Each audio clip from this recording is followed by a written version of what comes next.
우리 가정의 10년 뒤의 모습은 어떤 모습일까요? 바로 우리의 아이들은 지금 이 시간에 어디에서 무엇을 하고 있습니까? 지금 우리의 아이들은 무슨 생각을 하고 있을까요? 그 아이들이, 우리의 자녀들의 지금의 모습이 10년 뒤에 우리 가정의 모습일 것입니다. 우리는 그 10년 뒤의 모습을 멀리서 찾을 필요가 없습니다. 바로 자라고 있는 우리의 아이들의 지금의 모습이 바로 우리 10년 뒤의 미래가 되는 것이고, 10년 뒤의 꿈이 되는 것이고, 10년 뒤에 우리의 희망이 되는 것입니다. 우리가 오늘 하루 살면서 사실 이 금요일 이 시간에 나오실 때까지 얼마나 많이 피곤하셨습니까? 이른 아침부터 정말 직장에서, 가정에서 정말 수고 너무너무 많이 하셨습니다. 얼마나 몸은 힘드세요. 이 시간에 어쩌면 눈이 감기고 싶은 그러한 분들도 계실 것입니다. 그러면서 또 우리 앞에 놓여져 있는 당면한 문제들은 우리가 불렀던 찬송가처럼 이 땅에 험한 길 가는 동안 참된 평안이 어디 있나 라는 그 고백을 하면서 우리의 마음이 절절하지 않습니까? 그만큼 우리는 힘든데 매일매일의 그러한 우리의 당면한 문제를 우리가 해결하려고 하다 보니까 우리에게 들려오는 경제가 어렵다, 우리의 사회가 점점 어려워진다, 이러한 것들에는 화들짝 놀라면서 우리 아이들이 지금 하나님 앞에 바로 서 있는가, 우리 아이들이 신앙 앞에서 지금 바르게 자라고 있는가, 이거는 당장 눈으로 보이지 않기 때문에, 당장 누군가가 귀로 이야기해 주지 않기 때문에 어쩌면 가장 중요한 것, 가장 우리가 놓치면 안 되는 것들을 우리는 혹시 잊고 살지는 않았는가 하는 것들을 생각해 보아야 되는 것입니다. 그래서 오늘 우리 담임 목사님께서 다음 세대에 대한 그러한 관심이 참 많으시고, 그리고 또 우리 방승기 목사님도 이 아이들을 가르쳐 가면서 그러한 것들에 대한 꿈과 희망, 새로운 또 도전, 이러한 것들이 많으셔서 지난번에 교사 세미나를 하면서 우리가 선생님들하고 같이 나누었던 이야기들을, 우리가 이거는 다음 세대를 키우는 것은 교회 학교의 선생님만, 그들이 할 수 있는 일만이 절대 아닙니다. 우리의 가정과 교회와 더 나아가서는 여러분, 우리는 정말로 그동안 큰 가르침을 받았습니다. 얼마 전에 세월호 5주년, 그 4월 16일이 바로 이번 주에 있지 않았습니까?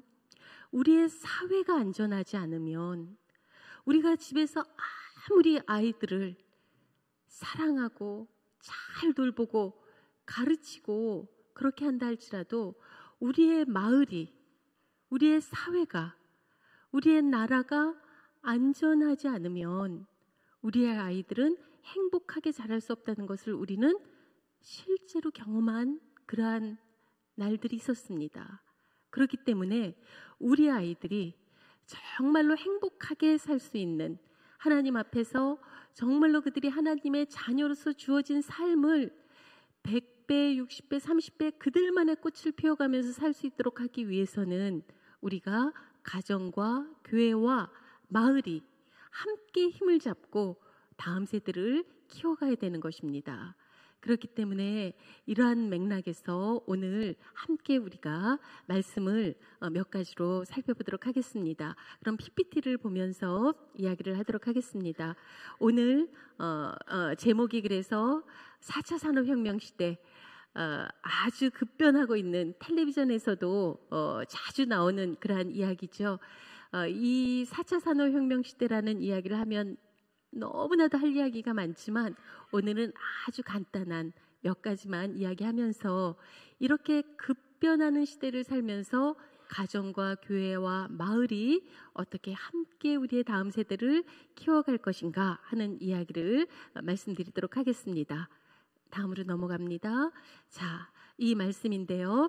이 말씀을 우리가 한번 봉독하셨지만 다시 한번, 이 시편 78편 70절에서 72절의 말씀은 이스라엘의 가정에서 가장 자주, 가족들이 함께 봉독하는 말씀이 바로 이 시편 78편의 말씀입니다. 아기가 처음 태어났을 때 어떤 선물을 해주셨나요? 나의 자녀가 처음 태어났을 때 어떤 선물을 해주셨고, 혹 지금 우리의 손주가 태어났을 때 어떤 선물을 해주시고 싶습니까? 이스라엘 사람들은 아이가 태어나면 모든 가정에서 해주는 선물이 있습니다. 그 선물 중에 하나가 무엇이냐면, 아기가 태어났을 때 이웃에 사는 꼬마들이 와요. 오늘 여기에 우리 어린이들이 와서 함께 참여하고 있는데 참 잘하셨습니다. 뭐냐 하면, 아이들한테 제일 크게 기억에 남게 가르쳐주는 방법은 무엇이냐면, 스스로가 선생님이 되게 해주는 겁니다. 스스로가 누구에게 가르치게 해주고 누구에게 그것을 알려주게 해주는 방법입니다. 그런데 이스라엘 사람들은 이웃의 꼬마들이 옵니다. 그래서 갓난아기에게 성경을 2개의 성경을 읽어주거나 외워줍니다. 그 첫 번째 성경 말씀이 시편 78편입니다. 이 시편 78편의 말씀이 시편치고는 72절까지 있기 때문에 좀 길지요. 그런데 하나님이 이스라엘을 어떻게 이집트에서 구하셨는가, 그리고 광야 생활 40년 동안에 하나님이 어떻게 이들을 인도하셨는가, 복종할 때, 순종할 때 하나님이 어떤 축복을 주시고 불순종할 때 어떻게 하나님이 이들을 치리하셨는가 하는 말씀이 짧지만 아주 함축적으로 기록되어 있습니다. 그래서 이렇게 특별한 절기가 될 때, 지금 우리는 고난절을 지금 보내고 있지 않습니까? 이러한 유월절이라든지 장막절이라든지 이스라엘 가정에서 특별한 절기가 되면 아버지가 아이들과 가족들을 앉혀놓고 시편 78편의 말씀을 계속 읽어줍니다. 그 말씀을 하나님의 구원의 역사를 기억하게 하는 거였습니다. 그래서 가정에서 가장 자주 읽는 성경 말씀이 시편 78편입니다. 또 하나의 성경 말씀은 시편 91편입니다. 왜 우리가 자녀들을 가르쳐야 하는가? 그 말씀이 잘 기록되어 있습니다. 그런데 이 78편 70절에서 72절의 말씀을 보면 이스라엘의 신앙의 선배시고 이스라엘의 왕이었던 다윗에 대한 말씀이 기록되어져 있습니다. 이 말씀에 보면 하나님이 그의 종 다윗을 택하셨는데 언제 택하셨는가? 양의 우리에 있을 때 택하셨다고 합니다. 양의 우리에 있을 때 택하셨다는 것은 5살에서 6살만 되면 이스라엘 사람들은 자녀들을 부모가 일하는 곳에 같이 데리고 갑니다. 오늘 이렇게 부모님이 예배드리는 곳에 아이들이 함께한 것은 아이들에게는 너무나도 훌륭한 교육입니다. 왜냐하면 아빠가 일하는 양을 지키는 그러한 일터에 아이를 데리고 가서 그때 양을 지키는 것을 5살 때부터 가르쳐 줍니다. 그래서 다윗은 사실은 물맷돌 던지기를 5살 때부터 배운 겁니다. 그러면서 아빠가 이야기합니다. 얘야, 이 사나운 짐승으로부터 이 어린 양을 돌보기 위해서 물맷돌 던지기를 열심히 해야 된다. 그래서 다윗은 5살 때부터 100번, 1000번, 10,000번 이상 물맷돌을 던졌던 사람입니다. 그런데 그 물맷돌 던졌던 경험이 어떻게 쓰였습니까? 이웃에 골리앗이 쳐들어와서 이스라엘의 국가가 완전히 위태로운 지경에 놓였을 때 하나님은 다윗에게 물맷돌 5개 중에 첫 번째 돌로 골리앗의 이맛에 관통을 하여서 나라를 살립니다. 저는 바라기는 오늘 여러분께서 오늘도 어제와 같은 오늘이고 또 늘 드리는 예배이고 기도의 시간이라고 생각하시겠으나 이스라엘의 다윗도 마찬가지였습니다. 어제도 물맷돌을 돌렸고 또 그는 오늘도 돌렸습니다. 그렇게 5살 때부터 돌렸는데 그 물맷돌은 그가 왕이 될 수 없었던 그가 이스라엘을 다른 나라의 침략으로부터 구하고 백성들을 살리고 그리고 한 나라를 이끌어가는 그러한 왕의 자리에 있게 했던 그 시간이었음을 기억하시기를 바라겠습니다.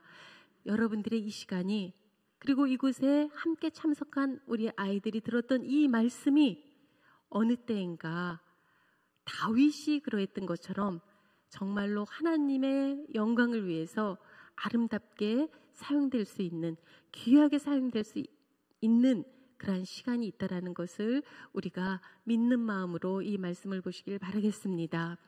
그래서 이 이스라엘의 다윗, 이 다윗은 5살, 6살 때부터 아버지로부터 물맷돌 던지기를 배워서 왕이 되었습니다. 그런데 이 왕이 된 다윗을 이야기하면서 시편에선 이렇게 기록합니다.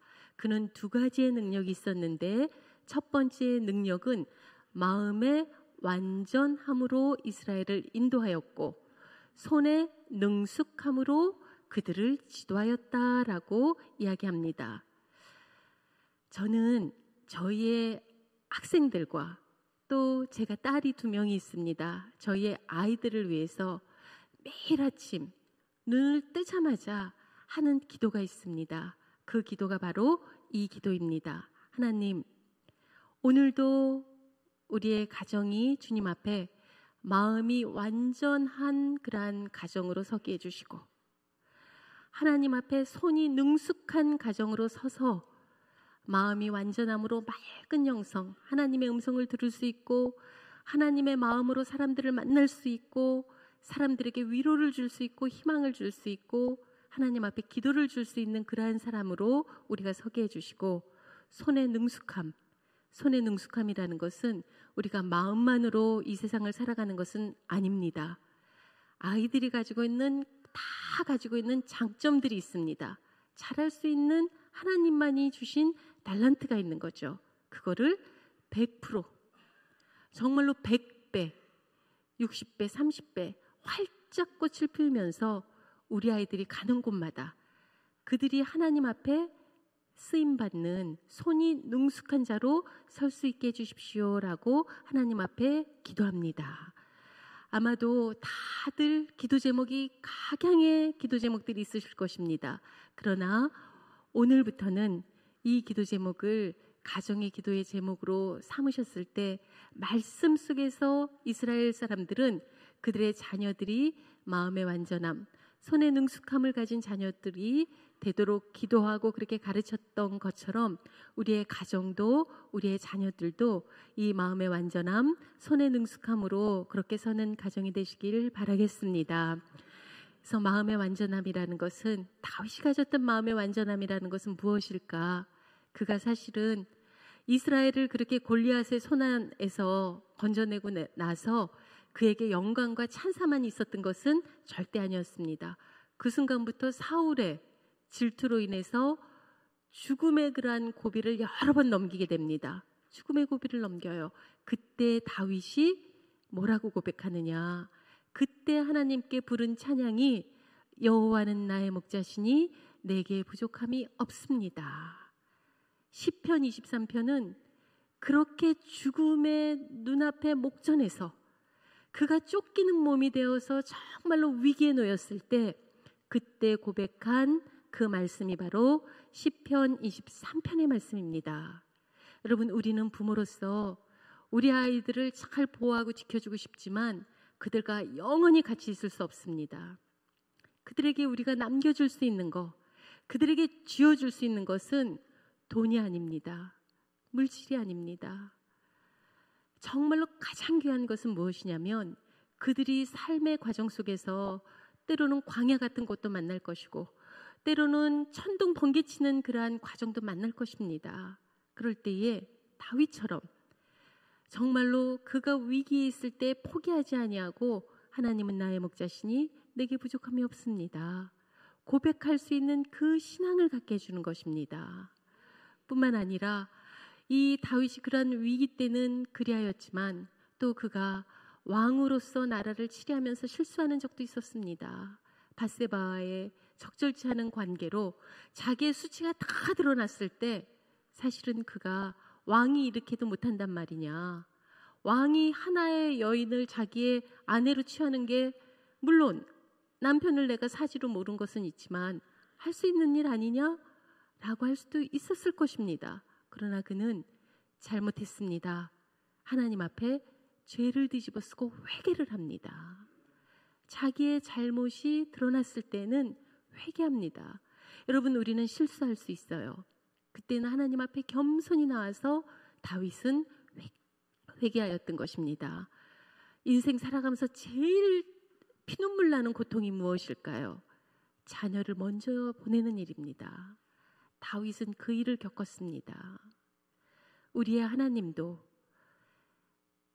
자녀를 오늘 밤 십자가에 못 박히는 그 고통을 감내하신 하나님 아닙니까? 다윗도 그의 아들이 자신에게 반역을 일으키고 먼저 목숨을 잃는 피눈물 나는 그러한 고통을 경험한 사람입니다. 그때에 그는 하나님, 제가 하나님 앞에 해드린 게 얼마나 많은데, 나는 하나님 앞에 순수하게 살려고 얼마나 많이 노력했는데 이런 고통이 내게 있습니까? 그리하지 아니하고 영원의 소망에 잇대어 하나님 앞에 자신에게 일어난 그 고통을, 그것을 받아들이고 오히려 하나님 앞에 더 굳건하게 서려고 노력합니다. 마음의 완전함이란 이런 것입니다.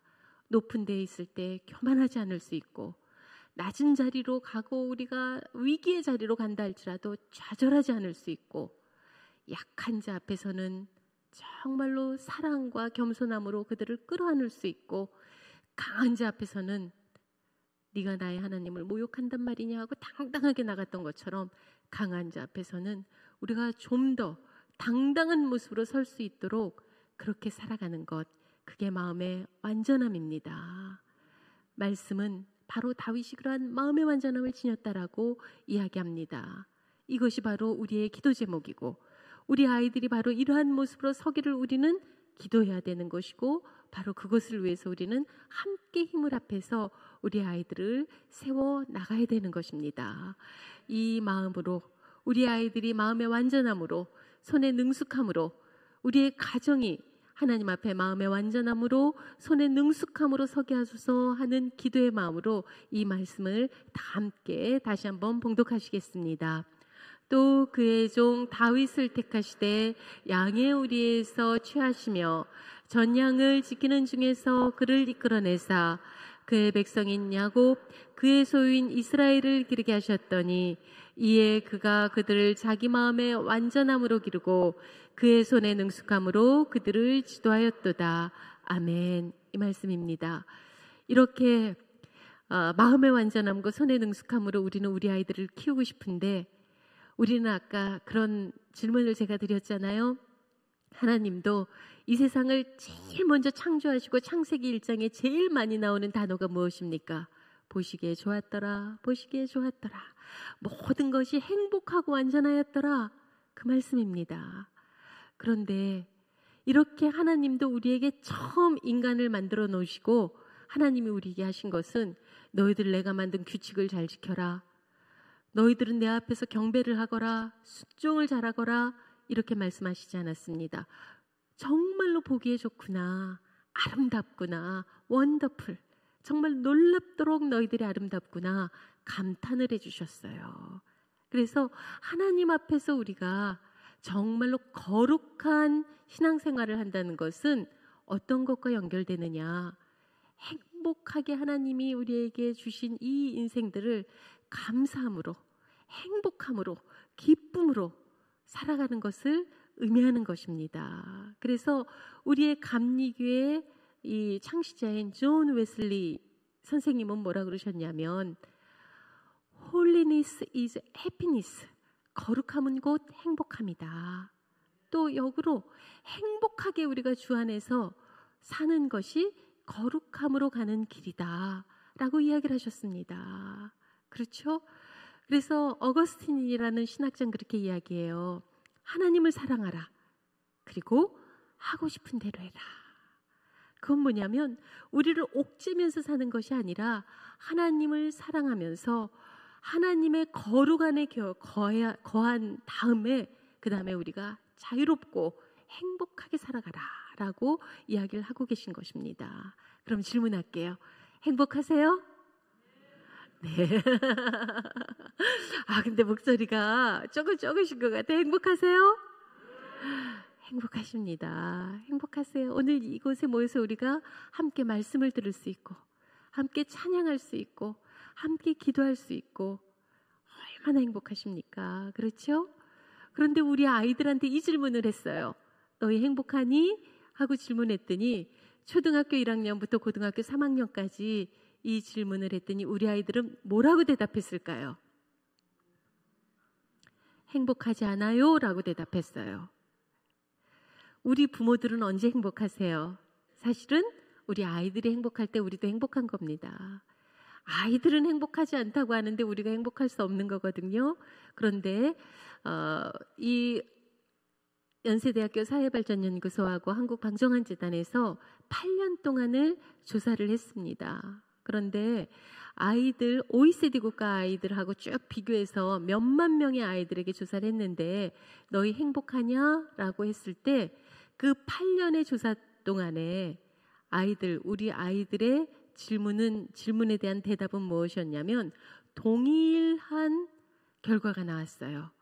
어떤 결과가 나왔을까요?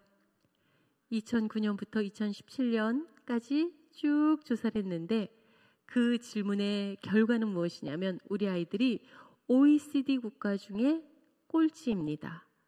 계속 꼴찌예요. 23개국 중에 23등을 한 번도 놓치지 않고 우리나라 아이들이 합니다. 행복하지 않다는 거예요. 그래서 아이들에게 질문했습니다. 왜 행복하지 않니? 첫 번째 이유가 무엇일까요? 첫 번째는 공부가 너무 힘들어요. 그렇다고 공부 안 할 수 없잖아요. 다음 주는 아이들이 어떻게 하면 이 힘들다고 하는 공부도 또는 직장 생활도 더 행복하게 할 수 있을까 하는 이야기도 해드릴 거예요. 두 번째는 외모가 마음에 들지 않는다고 합니다. 외모 때문에 행복하지 않대요. 제가 한 2, 3년 전에 강남에 너무나도 유명한 성형외과를 갔습니다. 그럼 궁금해지시죠? 어딜 고쳤을까? 제가 고치러 간 건 아니고 누구를 좀 만나러 갔어요. 만나러 갔는데 제가 그날 깜짝 놀랐습니다. 그날이 겨울방학 시작하는 날이었거든요. 그런데 그 성형외과의 로비는 우리 교회의 욕이 반 정도의 크기였습니다. 꽤 큰 성형외과예요. 라디오에서도 매일 방송에도 선전하는 성형외과입니다. 그런데 거기에 아이들이 꽉 차서 이렇게 앉아 있는 거예요. 교회에 오늘도 이렇게 꽉 차서 앉아 있는데 그날은 성형외과의 아이들이 꽉 차서 앉아 있어요. 깜짝 놀랐습니다. 그것도 교복을 다 입고. 그래서 제가 질문했어요. 아니 오늘 여기 왜 이렇게 애들이 많습니까? 그랬더니 그러는 거예요. 원래 쌍꺼풀 수술을 하려면 한 100만 원에서 120만 원 정도 비용이 든다고 합니다. 그런데 그 성형외과에서 어느 이벤트를 하냐면 쌍꺼풀 수술을 30만 원에 해준답니다. 방학 특집이에요. 그럼 또 궁금해지시죠? 거기 어디예요? 하고 묻고 싶으시죠?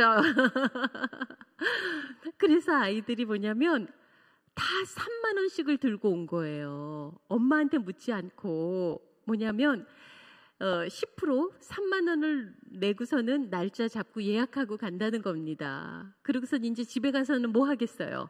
엄마 내 옆짝도 한대, 내 뒤에 있는 애도 한대, 내 친구 누구도 한대, 누구도 한대. 그러니까 나는 해야 된단 말이야. 이렇게 되는 거예요. 뭐냐면 근데 제가 그 자리에 가서 그 아이들을 봤을 때는 다 어떤 모습일까요? 너무 예쁜 거예요. 너무 예쁜 거예요. 저한테 묻는다면 너 고칠 데 없다 라고 말해주고 싶을 만큼 이쁜데 다 이제 쌍꺼풀을 하겠다고. 근데 어떤 애는 쌍꺼풀이 있는데도 하겠다는 거예요. 그래서 왜 있는데도 하냐 그랬더니 더 크게 그렇게 한다는 겁니다. 그래서 아이들이 뭐냐, 이거는 우리가 너무 외모 중심적인 그러한 방향으로 가고 있다는 거예요. 그런데 우리가 모르는 사이에 아이들한테 그런 것들을 주입시킵니다. 애들이 명절날 제일 듣기 싫은 소리 중에 하나가 무엇일까요? 너네 둘이 키 좀 재봐. 너희 둘이 키 좀 재봐. 그런다는 거예요. 뭐냐면 그것도 사실은 외모에 대한 평가입니다. 키가 좀 작으면 어떻고 크면 어때요? 근데 우리는 무의식 중에 얘기해요. 둘이 많이 컸구나. 근데 누가 컸나 좀 보자. 키 좀 재보자. 이렇게 한다는 거예요. 그러다 보니까 아이들이 정말로 외모에 너무 많은 시간과 그리고 자기의 어떤 자존감을 걸고 사는 그러한 시대가 됐다는 거죠. 그런데 세 번째로 아이들이 이 대답을 듣고 저는 너무 많이 반성했습니다. 세 번째, 아이들이 행복하지 않은 이유가 무엇일까요? 세 번째 이유는 부모입니다. 놀라지 않으셨어요? 놀라지 않으셔서 제가 놀랐어요. 왜냐하면 사실은 전 굉장히 놀랐거든요.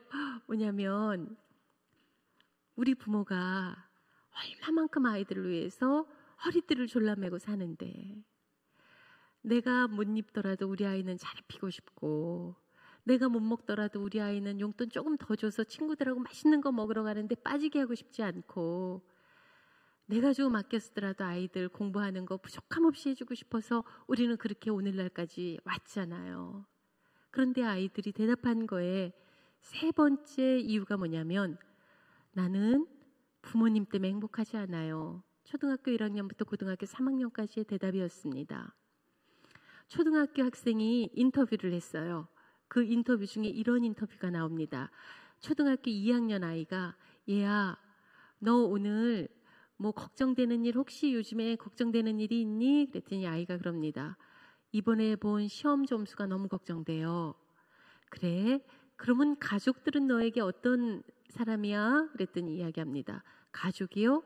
가족은 저에게 성적만 밝혀요. 집에 가면 손 닦고 빨리 학원 가라. 학원 갔다 오면 내일 숙제했냐? 내일은 시험 보는 과목 없냐? 늘 대화가 그거밖에 없다는 겁니다. 그래? 그럼 친구는 너에게 어떤 존재지? 친구요? 제가 언젠가는 이겨야 되는 사람이에요. 아이의 대답입니다. 깜짝 놀라지 않았어요? 여러분 우리 아이들의 요즘의 폭력의 사건들은 상상을 초월하지 않습니까?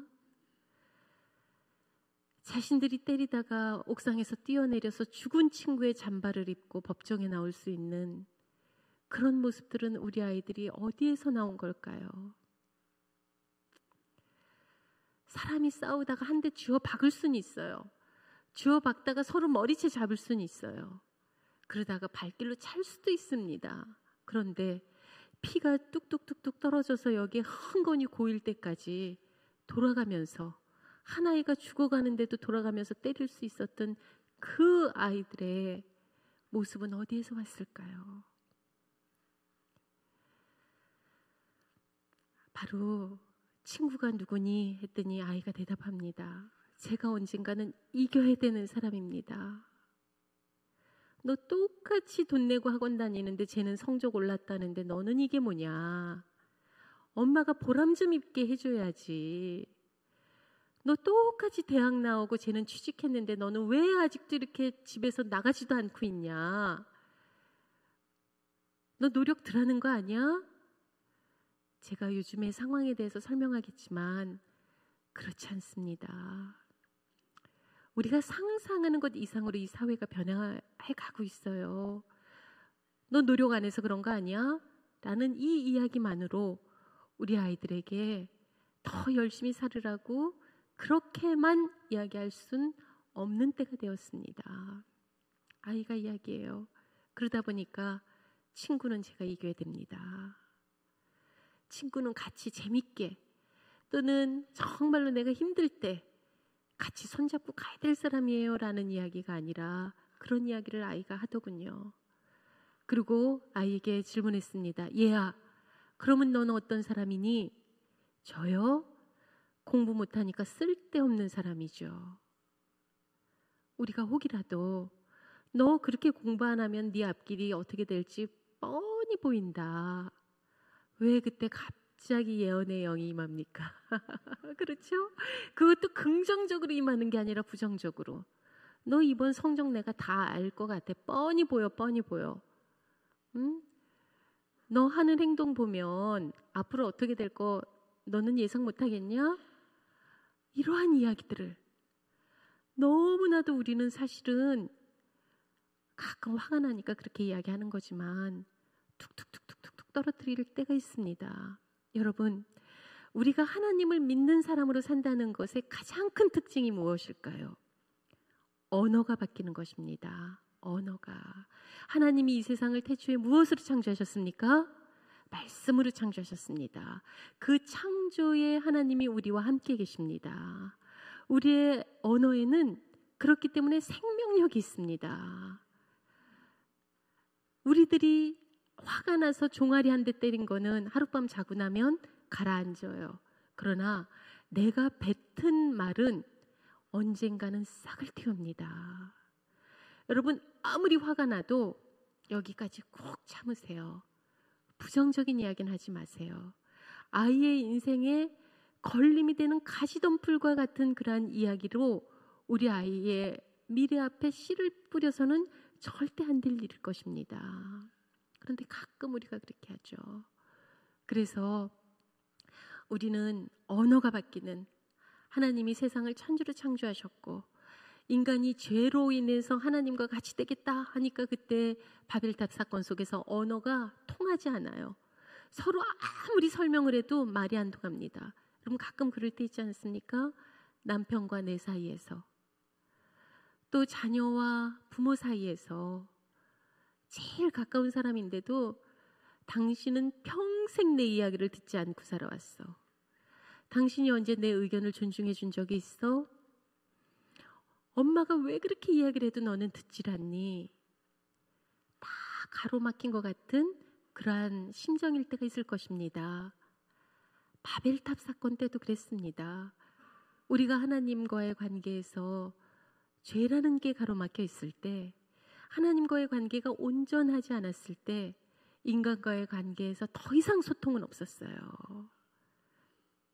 그러나 예수 그리스도는 말씀이 육신이 되어서 오신 분입니다.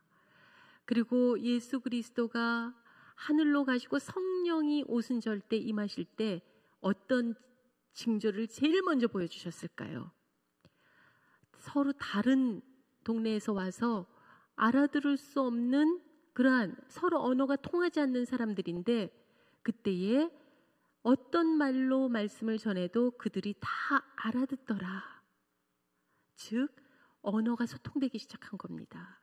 사람과 사람이 조금 다른 점이 있고, 나하고 부모님 서로 살아온 인생의 경험이 다르고, 우리의 할머니와 우리 손주 세대차가 벌어지고, 그래도 성령이 임했을 때는 그들이 하는 이야기를 전부 다 알아듣더라 라는 역사가 일어났던 것입니다. 바로 언어의 변화입니다. 우리의 가정도 하나님께서 주시는 생명의 언어, 창조의 언어, 새로운 변화의 언어, 희망의 언어로 정말로 아름다운 그러한 그 생명의 가정을 이끌어 가시길 바라겠습니다. 그래서 이렇게 언어가 변화해야 되는데, 우리 아이들은 정말 힘들어요 라고 이야기하는데, 전 세계를 다니면서 저는 너무 행복합니다 라고 이야기하는 한 사람이 있습니다. 그 사람의 영상을 보시고 우리가 그러면 우리 아이들을 구체적으로 어떻게 가르쳐야 되고, 집에서는 어떤 일을 해야 되고, 교회에서는 어떤 일을 해야 되는가, 우리가 이야기를 조금 더 나누도록 하겠습니다. 레나 마리아 영상 보시겠습니다.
레나마리아한테 박수 한번 가실까요?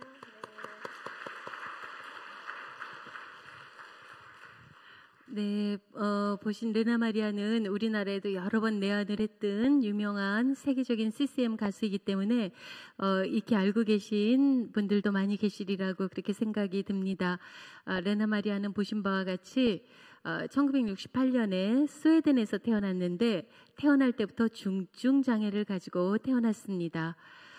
태어나서 보니 두 팔이 전혀 없어요. 그리고 다리는 한 다리가 반밖에 되지 않는데 옆으로 휘어져 있는, 그래서 온전한 한 다리마저도 방해하는 그러한 그 중증 장애를 가지고 태어났습니다.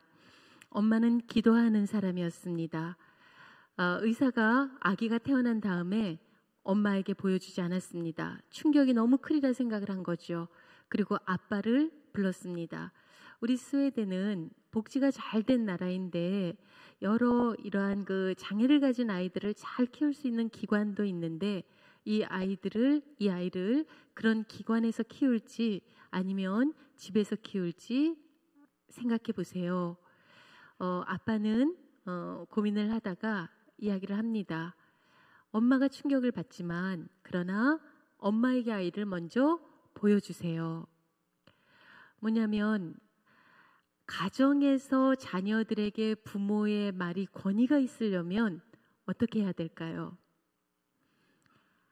부모는 아무리 좋은 이야기를 해도 서로 다른 말을 하면 부모의 권위는 아이들에게 서지가 않습니다. 엄마는 10시까지 오라고 하는데 아빠는 12시도 괜찮아. 남잔데 뭐 그 정도를 가지고 그래. 아니에요. 그때부터 아이들은 누구에게 이 이야기를 해야 될까 시소를 타기 시작합니다. 가정에서 부모가 아이들에게 권위 있는 그러한 훈육을 하고 싶다면 제일 기본이 되는 것이 무엇이냐? 부모가 같은 내용을, 같은 이야기를 해야 된다는 사실입니다. 레나마리아 가정은 이렇게 시작을 합니다. 엄마에게도 보여주십시오. 그거는 제가 혼자서 결정해야 되는 일은 결코 아닙니다. 그래서 엄마는 3일 만에 아기를 처음 보게 됩니다. 3일 동안 의사로부터 아기를 보지 못했습니다. 3일째 되는 날 우리 아기가 아파도 좀 많이 아픈가 보다 생각하면서 갔는데 이 아가보에 쌓여져 나오는 아기가 유난히 조그맣니다. 그런데 볼을 탁 펼치는 순간 상상했던 것 이상입니다. 아이가 두 팔이 없고 다리 하나는 짧은데 옆으로 휘어져 있습니다. 그런데 그 순간에 아기를 처음 만났던 첫 시간에 엄마는 그 누구도 줄 수 없는 큰 선물을 아기에게 줍니다. 그리고 아기의 인생을 완전히 바꿔놓는 그러한 큰 선물을 아이에게 줍니다. 우리가 정말로 10달 동안 이 아이가 건강하기를 기도하고선 아이를 낳는데 생각하지 않은 그러한 장애를 갖고 있을 때 우리는 어쩌면 하나님 왜 꼭 저여야만 했습니까? 하나님 제가 이 일을 어떻게 감당해야 되겠습니까? 하고 탄원할 수도 있을 것입니다. 그런데 이 엄마는 아기를 처음 봤을 때 아기에게 했던 첫 번째 이야기는 바로 이것이었습니다. 탁 나오는 순간 아이에게 이렇게 이야기합니다. Beautiful, 이쁘구나. 너는 충분히 이쁘구나. 귀엽구나. 한 번이 아니라 엄마는 연거푸 아이를 향해서 이쁘구나. 충분히 이쁘구나. 너는 정말 아름답구나. 그 이야기를 아기를 향해서 엄마는 계속 감탄을 하였다고 합니다. 하나님이 우리를 향해서 보기에 정말 좋구나. 너희들은 정말 멋지구나. 정말 아름답구나 했던 것처럼 레나마리아의 엄마도 그리했던 겁니다. 어찌 그리할 수 있을까요? 우리는 부모가 되면 우리의 사랑은 규범이 됩니다. 그래서 아이가 잘하는 것보다는 못하는 게 보입니다. 아이가 고기를 너무 많이 먹어요. 그럼 이야기합니다. 너 고기 그렇게 먹어서 어떡하니? 채소는 안 먹고, 응? 채소를 먹어야지. 너 왜 그렇게 고기만 그렇게 골라서 먹고 그래? 막 그렇게 이야기합니다. 때 사실은 네가 고기를 이렇게 먹어서 근육이 단단하게 잘 크고 있구나. 이렇게 이야기할 수도 있는 거예요. 채소까지 곁들여서 한번 먹어보렴 할 수 있는데 우리는 그렇게 되지 않습니다. 이렇게 예배 마치고 집에 돌아가면 시험이 이제 다음 주고, 그런데 여전히 텔레비전 리모컨 돌리고 있는 아이들이 있을 거예요. 그렇죠? 그럼 어떻게 됩니까? 기도했던 거 다 잊어버리고 말씀 들었던 거 다 잊어버리고 넌 아직도 누워있냐? 하는 그 말이 그렇죠? 내 이럴 줄 알았어. 또 예언의 은사가 막 임해서 그렇게 될 때가 참 많아요. 그렇죠? 근데 아이가 여전히 누워서 텔레비전 리모컨 돌리고 있다는 건 무슨 뜻입니까? 아이가 여전히 가출 안 하고 집에 있다는 뜻이잖아요. 얼마나 고마운 일인데요. 그렇죠? 집에서 텔레비전 봐줘서 고맙다. 한번 이야기 한번 그렇게 웃으면서 해도 될 수 있는 거예요. 그런데 우리는 꽉 찍어서 너는 또 텔레비전이야? 라고 이야기하거든요. 제가 대전에 학교가 있기 때문에 기차를 자주 타고 오거든요. 어느 날 서울역에 12시가 넘어서 내렸더니 노숙자분들이 많아요. 그런데 거기에 10살에서 11살, 12살쯤 되는 노숙자도 있는 거예요. 비가 줄줄줄줄 오는 날에 얘가 무슨 사연으로 여기에 이렇게 있는가. 제가 그 아이를 보면서 너무 가슴이 아프고 눈물이 났어요. 박스를 이렇게 두르고서는 너 집에 안 가냐? 너 집이 어디냐? 사실 우리 하늘비전교회가 마을을 위해서 또 이번엔 장애인들을 위해서 이렇게 정말 관심을 가지고 사랑을 베푸시는 건 너무 훌륭하신 일입니다. 근데 그 노숙자를 위해서도 또 그들을 돌보는 단체가 또 있으시거든요. 그 아이에게 정말로 집으로라도 데려오고 싶지만 그 아이는 여전히 그날 밤도 비를 맞고서 그곳에서 밤을 샌다고 하더라고요. 여러분, 우리가 우리 아이들을 정말로 좋은 점을 보려고 노력해야 되고, 동시에 우리 아이들이 아닌 다른 아이들도 그렇게 좋은 꽃을 피울 수 있도록 우리가 도와야 되는 그런 모습이 있는 것입니다. 그래서 우리의 사랑은 때로는 규범으로 나가요. 쟤는 얼마나 부모들 속을 썩여서 저렇게 여기에 서울역에서 12시까지 안 가고 있니? 이게 아니라 무슨 사연이 있을까 생각해 보아야 되는 거거든요.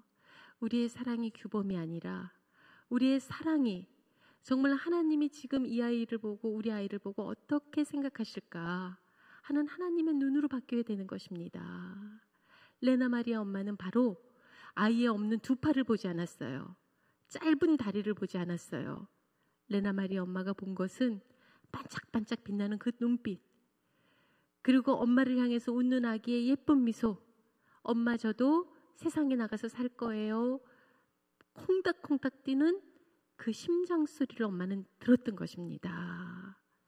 그래서 엄마는 그렇게 외쳤던 거예요. 정말 예쁘구나. 정말 아름답구나. 너 충분히 아름다워. 집으로 데려옵니다.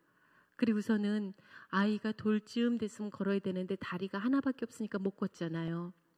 못 걸으니까 아이에게 그때부터 이야기합니다. 얘야, 너가 운동을 해야 된다.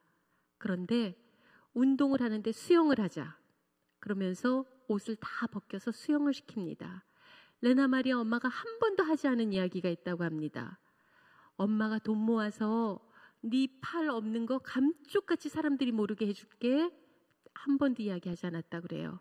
네 다리 요즘에 의술이 발달해서 그거 다 사람들이 모르게끔 해줄 수 있어. 단 한 번도 그렇게 이야기하지 않았다고 합니다. 대신 뭐라고 이야기했을까요? 벗어라. 하나님은 실수하지 않는 하나님이시다. 얘야, 불편한 거 있을 것이다. 남들과 다르기 때문에 네가 감수해야 될 일도 있을 것이다. 그러나 하나님은 절대 실수하는 하나님이 아니시다. 하나님이 너를 통해서 하실 일이 있다는 그 꿈을 가지고 하나님께 기대를 하거라. 이렇게 레나 마리아를 가르쳤던 것입니다. 그리고 이거를 부끄러워하지 않도록 가르쳤던 것입니다. 여기 우리의 모임 가운데는 정말로 남들에게 감추고 싶은 상처가 하나도 없는 사람은 아무도 없습니다.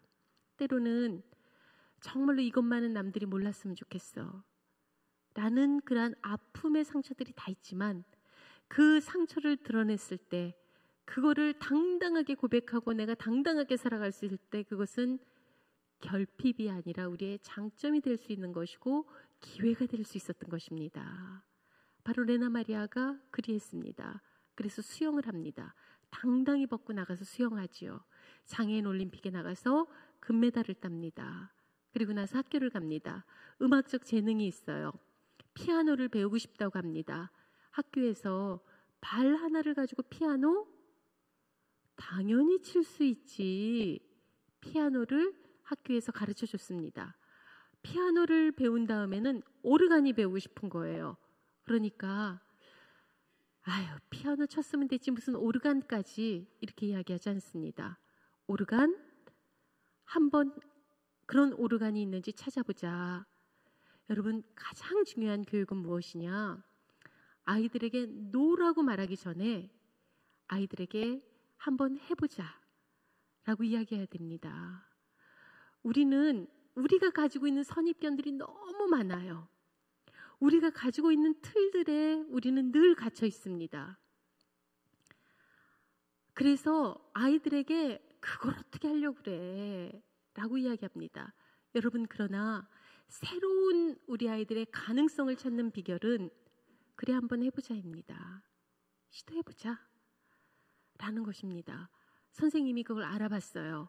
놀랍게 아까 오르간 치는 장면이 나오지 않습니까? 발 하나로 칠 수 있는 오르간을 맞추어 준 겁니다. 레나 마리아가 아니었으면 그런 오르간은 나올 수 없었을 거예요. 그런데 오르간이 그렇게 만들어져서 레나 마리아가 오르간을 연주합니다. 그리고 교회에서 봉사를 합니다. 교회에서 어떤 봉사를 했을까요? 성가대를 했습니다. 성가대 중에서 레나 마리아의 역할은 무엇이었을까요? 바로 노래를 잘하니까 우리가 소프라노 레나 마리아는 교회에서 그가 성가대에서 했던 역할이 지휘자였습니다. 두 팔이 없는 세계 유일한 지휘자입니다. 성가대의 지휘자의 역할은 무엇이냐? 두 손으로 박자를 젓는 게 지휘자가 아니라는 것입니다. 사람들이 하나님께 맑은 영성을 가지고 하나님께 거룩한 마음으로 찬양할 수 있도록 사람들을 모으고 그들을 보듬어가고 함께 우리의 목소리를 맞춰갈 수 있도록 도와준다면 그거는 지휘자의 역할로 넉넉합니다. 여러분, 교회가 어떤 곳입니까? 남들은 아니지, 상식이라는 이름으로, 선입견이라는 이름으로, 내가 가져온 경험이라는 이름으로 굳어진 편견들을 깨뜨리고 한 사람 한 사람 안에 있는 그 가능성들을 발견하고 그것들을 꽃피우게 해줄 수 있는 곳이 바로 어디겠습니까? 바로 교회입니다.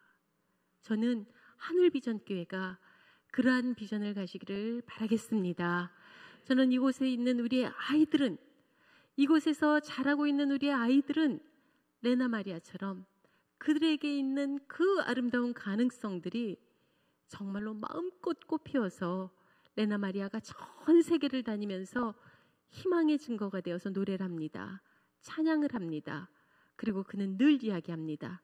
엄마가 나에게 들려줬던 그 말씀의 고백, 뷰티풀, 이것이 시가 되어서 저는 하나님께 늘 고백합니다.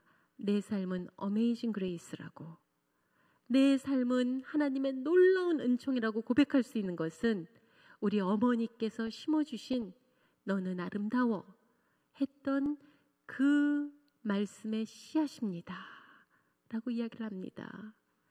여러분, 오늘 하루도 아침에 일어나서 아이들에게 어떤 말씀으로 처음 이 하루를 여셨습니까? 빨리빨리 해라, 지각이다. 아직도 그렇게 자고 있니? 너 그 바쁜 와중에서도 카톡 보냐? 막 이러면서, 그렇죠? 우리의 집안의 풍경들은 그래요. 그런데 여러분, 교육은 아이들을 학원 보내는 게 교육이 아니고 뭐 이렇게 특정한 시간에 하는 게 교육이 아닙니다. 가장 중요한 교육은 뭐냐? 늘 하나님의 언어로 아이들을 마주하는 것입니다. 여러분, 우리가 할 수 있잖아요. 오늘도 좋은 날이다. 오늘도 너에게 최고의 날이다. 오늘도 하나님의 은총이 너에게 가득 부어지는 날이다. 그렇게 이야기하실 수 있으시죠? 그렇게 말씀의 씨앗을 심으셔서 우리 아이들 안에 그 말씀이 잘 자라날 수 있도록 해주시기 바라겠습니다. 근데 정말 하실 수 있으시겠어요? 자, 그래갖고 연세대학교 사회복지학과에서 실험을 하나 했잖아요. 어떤 실험을 했냐면 남성분들, 노인분들에게 실험을 했습니다. 처음에는 건강검진을 다 했어요. 건강검진을 하고 그분들에게 약을 드린 것도 아니고 운동을 하게 한 것도 아니고 다른 사는 환경을 변화시킨 것도 아니었습니다. 딱 하나만 하시라 그랬어요. 뭐를 하시라 그랬냐면 TSL을 하시라 그랬습니다. TSL. 집에서 하루에 한 번씩 TSL. 이게 무엇이냐 하면은 T로 시작되는 말씀을 하십시오 라는 거였습니다. T가 뭘까요? T로 시작되는 말 뭐 생각나는 거 있으세요? 그렇습니다. Thank you. 고맙습니다. 이 이야기를 하루에 한 번 이상 하십시오. 그랬어요. 그 다음에 S로 시작되는 말이 뭐가 있을까요? 네. 스마일도 있고 쏘리도 있잖아요. 그런데 다음에 스마일은 다음 연구에서 해봐야 되겠어요. 왜냐하면 이번 연구에서는 쏘리로 했습니다. 미안합니다 하는 말을 하라는 거예요. 사실은 우리가 가족들한테 미안한 거 참 많지 않아요? 미안한 게 있을 때 또 감사한 것도 있는 겁니다. 제가 세월호 아이들 아직 다 나오지 못했을 때 학생들 데리고 거기에 가서 팽목항에 가서 봉사를 했어요. 왜냐하면 가족들 그 추운 팽목항에서 이 4월에 그 바닷바람 맞으면서 아직 나오지 못한 아이들 기다리고 있을 때 거기 가서 그 가족들 자고 있는 텐트 그런 거 다 청소해주고 하는 그 봉사를 했는데 사람들이 많은데 가족들은 한눈에 볼 수 있어요. 이분이 가족이구나 하는 건 한 번에 알아볼 수 있습니다. 어떻게 알아볼 수 있을까요? 입술이 다 새카매요. 입술이 다 새카매요. 내 자식이 바다에 있는데 어떻게 입술이 이게 그냥 멀쩡할 수 있겠어요. 그런데 한 아버지가 밤마다, 저희는 하루 하는데 밤마다 그렇게 하신대요. 그날 밤에도 하시더군요. 어둠이 그냥 자욱하게 내려진 그 하늘을 향해서 아이 이름을 부르고 한마디 하시는 거예요. 한마디. 미안하다, 미안하다, 미안하다. 미안해, 미안해. 그러니까 아이한테 못해준 것만 생각이 나는 거죠. 참 미안하구나, 미안하구나.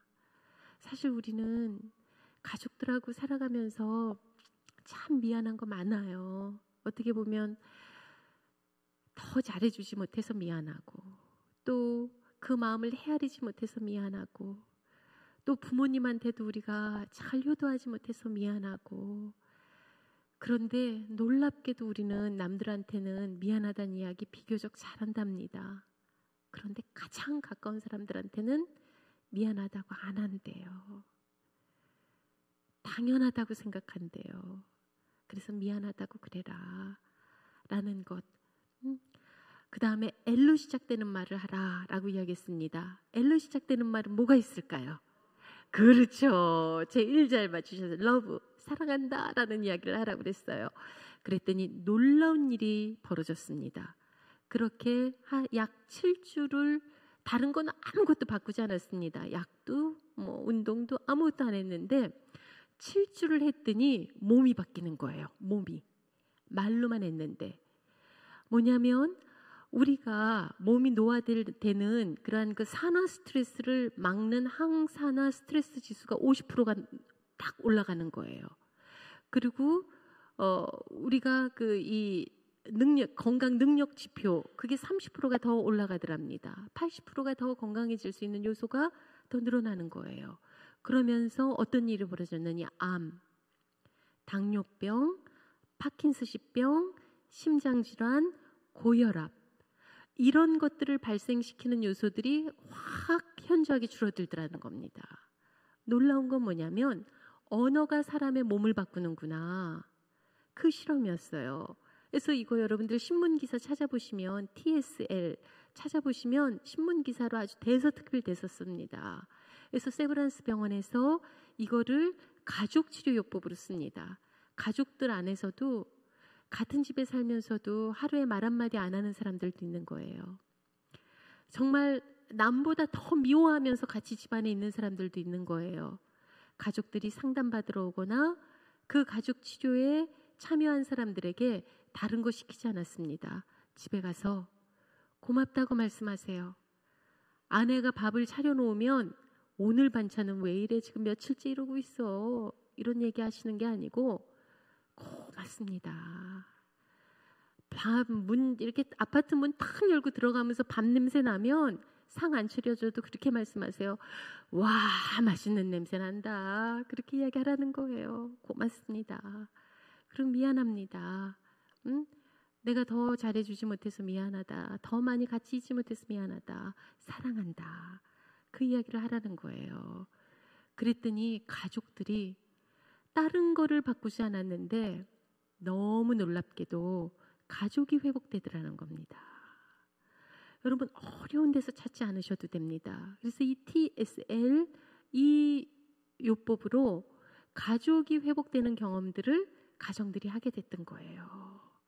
그래서 제가 다음 주에도 오기 때문에 이번 주 숙제입니다. 집에 가셔서 고맙습니다. 미안합니다. 사랑합니다.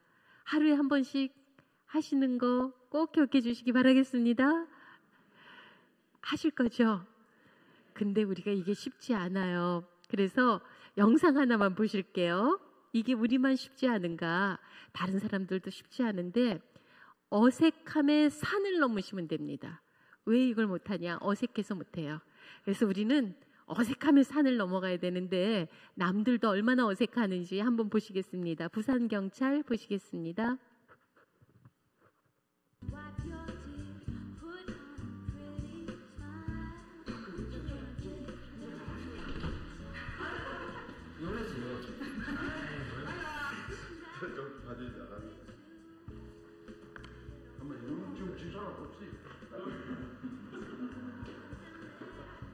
안 된다 진짜 이거 안 된다 지금 진짜 40년 동안 사랑에 말 한마디 안 했지. 그러니까 오늘 장가갈 때도 사랑에 말 한마디 하고 장가가는 사람이 사랑에 정말 여보 사랑해 사랑해요. 엄마 사랑해 사랑해. 사랑합니다. 여보세요? 사랑해요. 뭐라고? 사랑한다고. 꿀이라고 바쁘잖아. 알았어. 미친다. 약간 웃는다. 알았어. 죽을 만큼 사랑해. 죽을 만큼 사랑해. 뭔데 뭐 임마 왜 그래 사랑해요. 물? 갑자기 뭐 사랑해요 그래 어버이날이니까 내일. 내일 헤어지셨어 임마 그거 임마 엄마, 니님이 내일 같이 해 왜? 어? 사랑한다고 줬다고.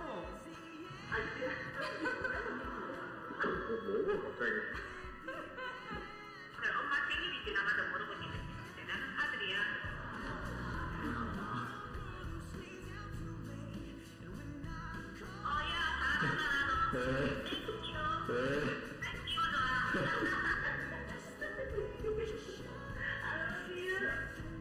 사랑하기 나는 많이 사랑하고 이쁘고 고치고 뭐야 10만 원어치 살때 사랑해.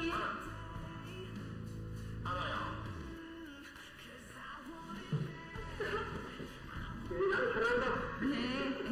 그럴게요.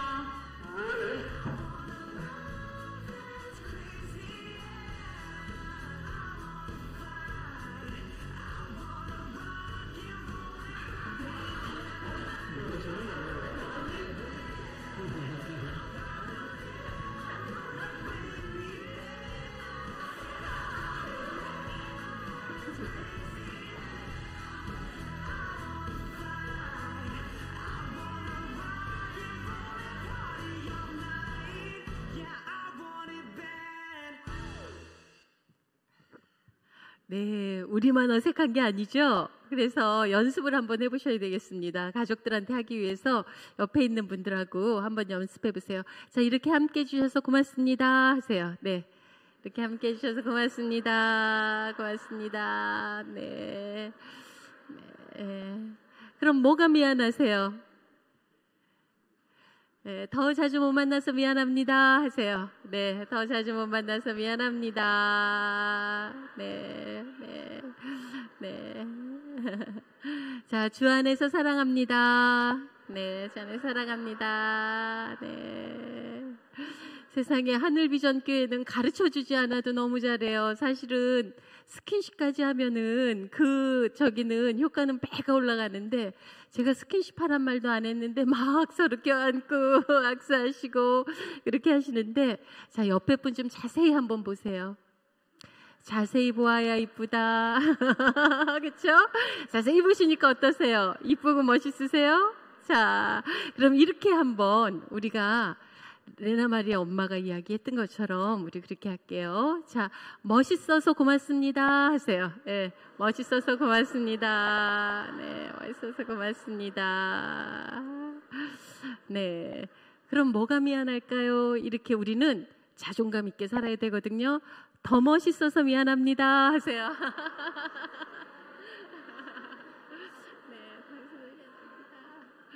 네, 그리고 이번엔 옆에 분하고 악수 좀 하시면서 손 잡아주시면서 하실까요? 자, 주 안에서 사랑합니다.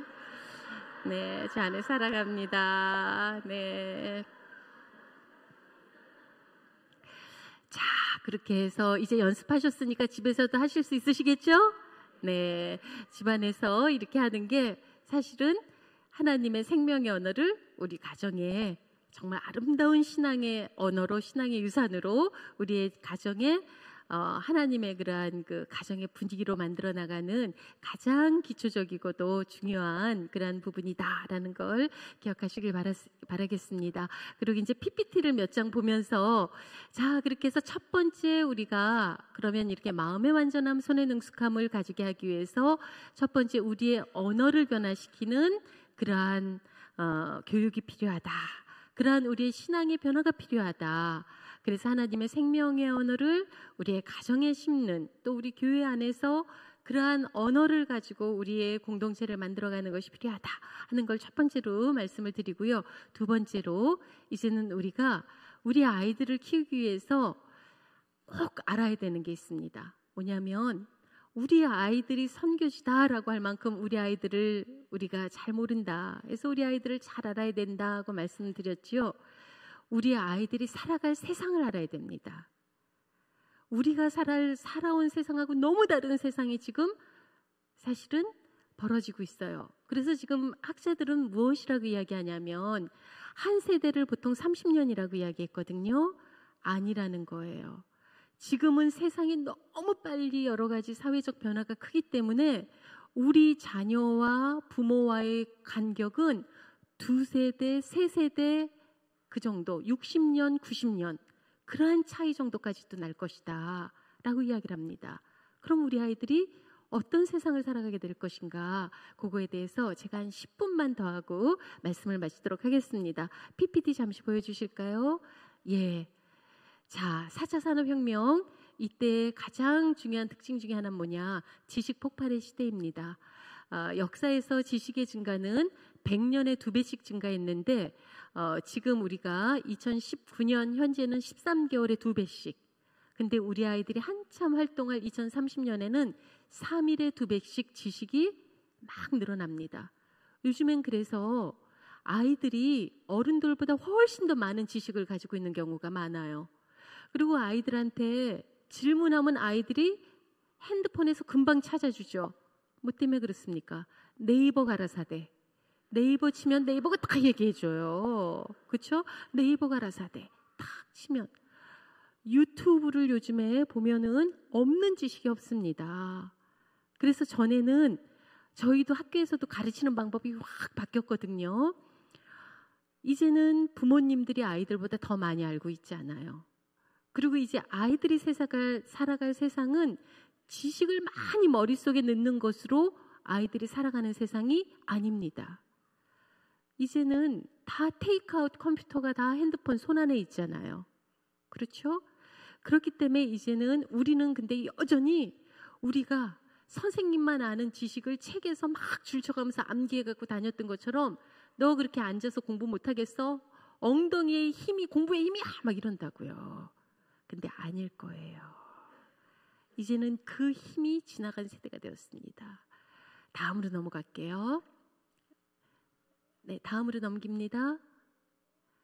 네, 그리고 이런 제4차 산업혁명 인공지능 시대에는 굉장히 사회경제적으로 많이 변화가 되는데 직업들이 없어집니다. 지금 초등학교 2학년 아이가 대학을 졸업하고 직장에 갈 때에는 정규직이 100명 중 6명밖에 없을 거다라는 이야기를 합니다. 이건 뭐냐면 이미 지금 대학을 졸업한 그야말로 스카이를 졸업한 사람들도 대기하고 있는 사람들이 많아요. 왜냐하면 자리들이 우리나라가 OECD 국가 로봇 대체율이 1위인 나라입니다. 로봇으로 대체하고 있어요. 제가 한 2주 전에 백화점을 갔는데 카페가 있던 자리였어요. 그 카페에 사람이 없어지고 누가 있냐면 로봇가요. 그냥 자판기에서 이렇게 뽑는 정도가 아니고요. 로봇가 사람처럼 서 있습니다.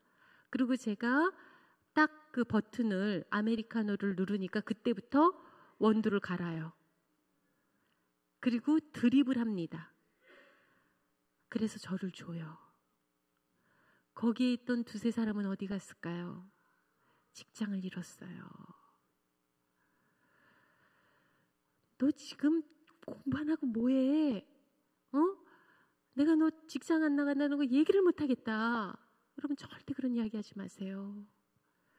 기다릴 수 있어야 되고 아이가 어떤 방향으로 새로운 자기의 진로와 꿈을 찾아 나갈지를 함께 사실은 이러한 시간들을 통해서 고민해야 되는 것입니다. 그래서 놀랍게도 빨리 없어지는 그러한 직업들이 세무사, 회계사, 이제는 기계들이 훨씬 잘한다는 거죠.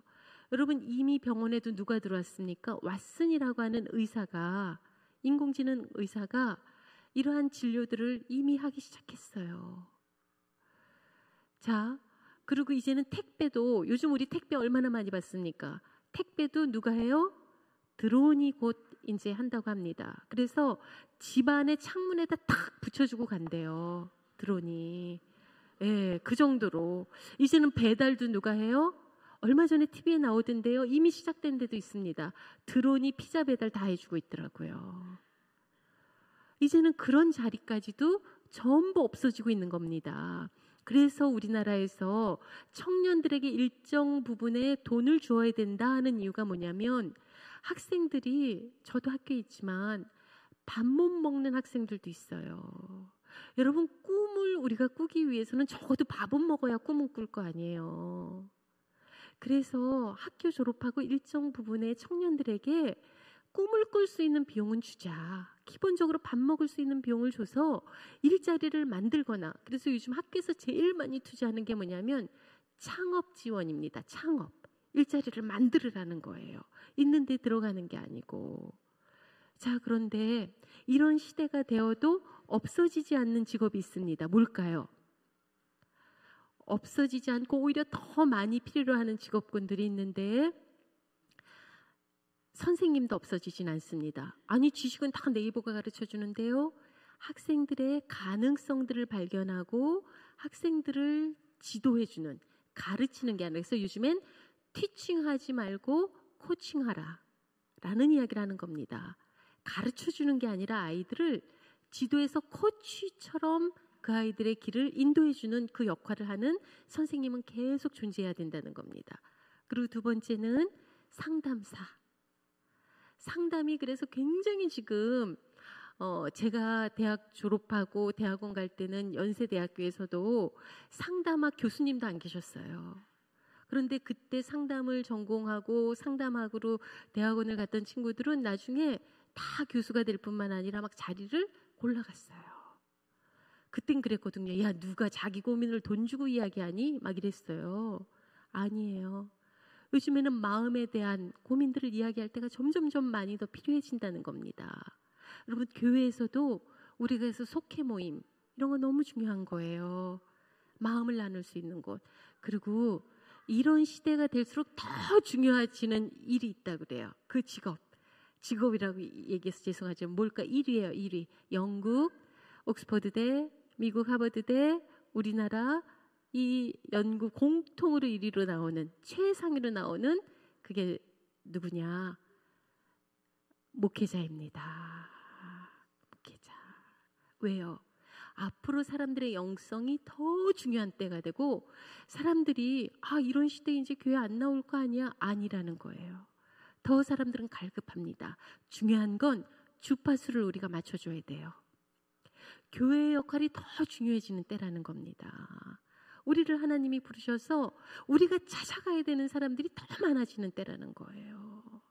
여러분 그런 시대로 바뀌어가고 있습니다. 여러분 혹시 나는 늘 나와서 이렇게 집회에 참석하는데 우리 아이 때문에 어떡하지? 하는 분들 계십니까? 아까 말씀드린 것처럼 우리 아이는 왜 요즘에 이렇게 교회 생활을 쉬고 있지? 하는 분들 계십니까? 사실 아이들이 고등학교 때나 청년일 때 한 번씩 이렇게 방황을 할 때가 있어요. 근데 중요한 건 그 방황으로 끈을 놓아버리면 안 되는 거죠. 주파수를 맞춰줘야 되거든요. 그래서 부모가 먼저 배워야 되는 것입니다. 여러분 우리는 부모 저절로 되지 않았습니다. 13살, 14살이 되면 사춘기는 저절로 옵니다. 55세, 56세 되면서 우리 갱년기는 저절로 와요.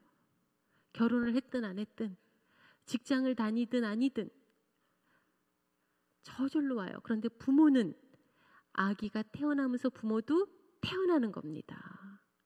아기만 가르칠 게 아니라 부모도 배웠어야 되는 거예요.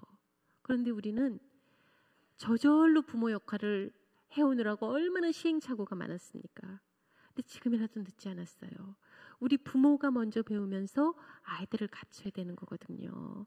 그래서 하늘비전교회가 참 이러한 교육 부흥회라고 그럴 때 이상하지 않으셨어요? 아니 부흥회는 부흥회인데 왜 교육 부흥회지? 안 이상하셨군요. 이미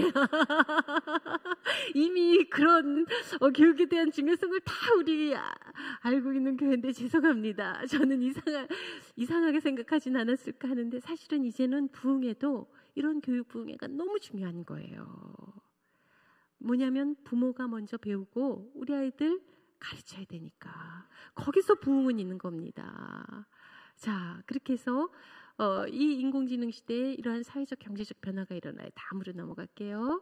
그래서 얘가 누굴까요? 아침에 알렉사, 지니, 인공지능 아침에 일어나면 얘가 저를 깨워줘요. 뭐 불 켜고 끄고 할 것도 없습니다. 4월 1일 날 이 알렉사한테 제가 이야기했어요. 알렉사, 나에게 노래 좀 해줄래? 얘가 수만 곡의 노래를 알거든요. 그날은 슬픈 노래, 기쁜 노래, 뭐 발라드, 재즈 막 부르더니 마지막 곡을 요들송으로 부르는 거예요. 그래서 이상하다. 얘가 생일이면 생일 노래 유사한 거 불러주고 날씨가 좋으면 또 날씨 유사한 걸로 뭐 이렇게 불러주고 하는데 노래를 막 아무거나 불러서 제가 얘가 왜 이러지? 그랬더니 얘가 마지막 말을 하더라고요. 무슨 말 했을 것 같아요? 오늘은 만우절. 딱 그렇게 끝내더라고요. 얘가 알렉사입니다. 집안에 있는 인공지능 스피커예요. 이런 애들이 불도 켜주고 텔레비도 꺼주고 다 하잖아요. 아침에 일어나게 해주고 노래해달라 그러면 노래해주고 내가 뭐 먹을까 하면 알려주고 이런 아이들이 얼마일까요? 제가 이 얘를 산지 한 4년 5년 됐는데 우리 감리교 장로님들 1000분 정도 모이는 그 집회에 가서 제가 이 이야기를 했어요. 그랬더니 장로님 한 분이 막 저를 따라오시더니 말씀하는 거예요. 교수님 그거 한 2천만 원 주셨어요. 그러는 거예요. 근데 제가 그 당시에 살 때도 얼마에 샀냐? 20만 원에 샀어요. 지금은 더 쌀 거예요. 이렇게 컴퓨터가 우리 안으로 쑥 들어와 있는 세대가 되었어요. 다음으로 넘어갈까요? 2장만 더 보고 마칠게요. 요거만 더 보고 마칠게요. 아까 자전거 타는 거. 요거 전입니다. 얘가 누굴까요? 앞에 가는 애가 드론입니다. 제가 경복궁에 갔더니 경복궁에 팻말이 붙어 있어요. 뭐뭐로 사진 찍지 마시오. 뭘까요? 드론으로. 이렇게 상용화되어 있습니다. 얘가 사진도 찍어주고 자전거 타는데 앞에 가면서 타는 모습 다 찍어주는 거예요. 저희 학교에서도 행사할 때 이런 행사하면은 뒤에서 이렇게 막 사진 찍느라고 막 의자 위에 올라가고 이런 거 없습니다. 드론한테 딱 띄워놓으면 앞뒤 정면 다 사진 찍어줘요. 자, 이렇게 곳곳에 우리의 사회는 아주 일상적인 이야기만 제가 해드린 건데 많이 변화하고 있어요. 그러면 다음 시간에 제가 그 이야기를 할 겁니다. 그러면 구체적으로 오늘은 이렇게 토대, 흙만 고른 거예요. 우리의 언어로 우리의 가정을 먼저 신앙의 좋은 밭을 만들어 주십시오 라는 말씀을 드리는 건데, 이제는 구체적으로 가정에서, 교회에서, 마을에서 어떤 일을 하면 되는지 그 구체적인 사례들을 제가 말씀드리면서 우리의 말씀을 함께 나누도록 하겠습니다. 그래서 오늘 정말로 하나님이 주신 우리에게 78편, 시편 78편 70절에서 72절처럼 오늘 하나의 기도 제목을 영원히 가정의 기도 제목으로 삼으셔서 마음의 완전함, 손의 능숙함, 그래서 하나님께 믿는 신앙을 기초하여 이렇게 급변하고 있는 시대에 하나님께 쓰임받는 손이 능숙한 사람들을 우리의 가정이, 우리의 하늘비전 교회가 세워가는 그러한 꿈을 꾸시고 우리 다음 주에 다시 뵙도록 하겠습니다. 네, 마치겠습니다. 네, 감사합니다.